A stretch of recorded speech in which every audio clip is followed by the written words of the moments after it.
آئیے ہم دیکھتے ہیں اس واقعے کو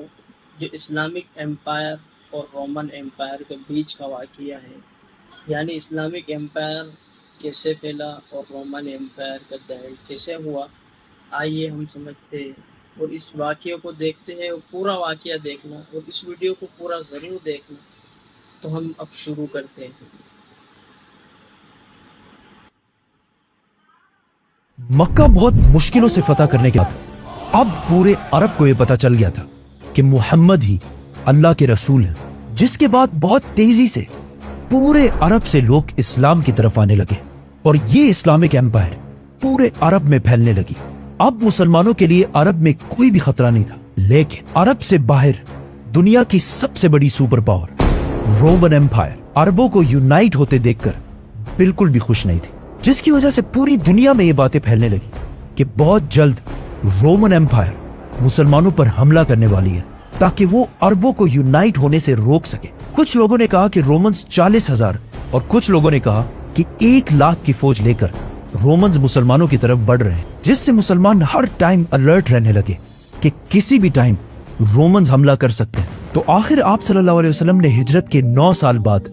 رومن ایمپائر سے جنگ کا اعلان کر دیا اور ان کے خلاف مسلمانوں کی ایک فوج جمع کرنا شروع کر دی۔ اس سے پہلے جب بھی آپ صلی اللہ علیہ وسلم کسی علاقے پر حملہ کرتے تو وہ جنگ سے پہلے کسی کو بھی یہ نہیں بتاتے کہ وہ کس پر حملہ کر رہے ہیں۔ اب حالات اتنے خطرناک ہو چکے تھے کہ آپ صلی اللہ علیہ وسلم نے پہلے سے ہی پورے عرب کو یہ بتا دیا کہ ہم دنیا کی سب سے بڑی سپر پاور رومن ایمپائر سے لڑنے جا رہے ہیں اور سب کا،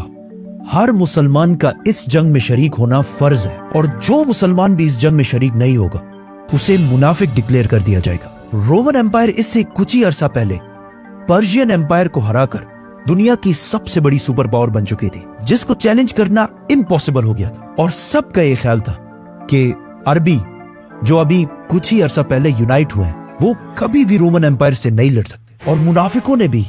مسلمانوں کو رومن ایمپائر کی طاقت سے ڈرانا شروع کر دیا، جس کی وجہ سے رسول اللہ صلی اللہ علیہ وسلم کی رومن ایمپائر سے جنگ کے اعلان کے بعد عرب میں 2 فریکشنز بنے، ایک جو اپنا سب کچھ قربان کر کے بغیر کسی خوف کے مدینہ کی طرف جنگ میں شامل ہونے کے لیے روانہ ہوئے، اور دوسرے وہ جو اس اتنے خطرناک جنگ سے بچنے کے لیے بہانے بنانے لگے۔ آہستہ آہستہ پورے عرب سے لوگوں نے اس فوج کو جوائن کرنا شروع کیا، اور آخر اس فوج کا نمبر 30,000 تک پہنچ گیا، اور یہ فوج عرب کی سب سے بڑی فوج بن گئی۔ لیکن اتنے بڑے فوج کو مینج کرنا بھی کوئی آسان کام نہیں تھا، کیونکہ یہ جنگ مسلمانوں کو سال کے سب سے گرم ٹائم میں کرنی تھی، اور وہ بھی عرب کی گرمی جس وقت پورے عرب میں قحط پھیل چکا تھا، جس کی وجہ سے رسول اللہ صلی اللہ علیہ وسلم نے سارے مسلمانوں سے اس فوج کے لیے فنڈز اکٹھا کرنے کی ریکویسٹ کی، جس کے بعد ہر مسلمان اپنی طاقت کے مطابق اس فوج کے لیے فنڈز اکٹھا کرنے لگا۔ رسول اللہ صلی اللہ علیہ وسلم اب تک ہر جنگ کے بعد جو بھی مال غنیمت حاصل کرتے تھے اسے بہت جنرسلی پورے مسلمانوں میں تقسیم کر دیتے تھے، تو اب مسلمانوں کی باری تھی کہ وہ بھی رسول اللہ صلی اللہ علیہ وسلم کی اسی طرح مدد کریں۔ تو حضرت عمر رضی اللہ تعالیٰ عنہ جو ہمیشہ اچھے کاموں میں حضرت ابو بکر رضی اللہ تعالیٰ عنہ سے ایک سٹیپ پیچھے رہتے تھے، انہوں نے اس بار ابو بکر رضی اللہ تعالیٰ عنہ سے جیتنے کے لیے سب سے پہلے جا کر اپنی ساری دولت کا آدھا رسول اللہ صلی اللہ علیہ وسلم کے سامنے رکھا۔ لیکن کچھ ہی دیر بعد ابو بکر رضی اللہ تعالیٰ عنہ اپنی ساری دولت اور اپنے گھر کا سارا سامان لے کر رسول اللہ صلی اللہ علیہ وسلم کے پاس آئے، اور ایک بار پھر حضرت عمر رضی اللہ تعالیٰ عنہ سے آگے نکل گئے، جس کے بعد حضرت عثمان رضی اللہ تعالیٰ عنہ جو اس وقت مدینہ کے بازار کی سب سے مالدار شخصیت تھی، انہوں نے 900 اونٹ، 100 گھوڑے اور 1000 دینار ڈونیٹ کیے، اور حضرت عبد الرحمن بن عوف نے بھی